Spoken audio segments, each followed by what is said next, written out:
ইংরেজ শাসকের হাত থেকে ছিনিয়ে নিয়ে স্বাধীন করে আমাদের হাতে তুলে দিয়েছেন।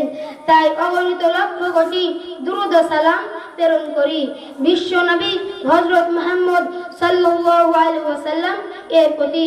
কতবার জানাই সমস্ত জাতি ধর্ম বর্ণ নির্বিশেষে সকলের প্রতি আন্তরিক ভালোবাসা, শুভেচ্ছা ও শ্রদ্ধা।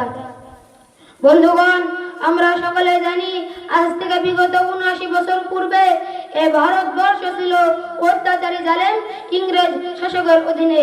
ইস্ট ইন্ডিয়া কোম্পানির ইস্যু করে ব্যবসার অনুমতি নিয়ে ভারতবর্ষে প্রবেশ করেছিল।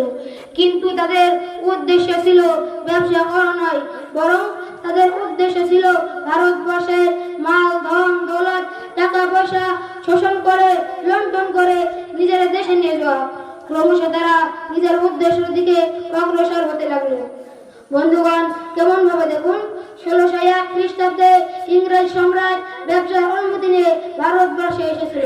সেই সময় ভারতবর্ষের বাদশা ছিলেন সম্রাট জাহাঙ্গীর।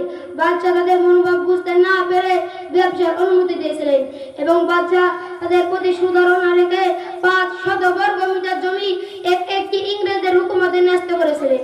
কিন্তু তারা যে বেঈমান বিশ্বাসঘাতক নামক হারাম ছিল বাদশা তা জানতেন না। ক্রমশ তারা ভারতবর্ষকে কব্জা করতে আরম্ভ করে দিল। ১৭১৭ খ্রিস্টাব্দে মাইসুর নামক জায়গাকে আয়ত্ত করে নিল এবং ১৭৪০ খ্রিস্টাব্দে আর ১৭৫৭ খ্রিস্টাব্দে ২৩ জুন পলাশীর যুদ্ধে নবাব সিরাজউদ্দৌলাকে পরাজয় করে সাম্রাজ্যবাদী ব্রিটিশ অধিক শক্তির অধিকারী হয়। এইভাবে তারা ভারতবর্ষকে আপন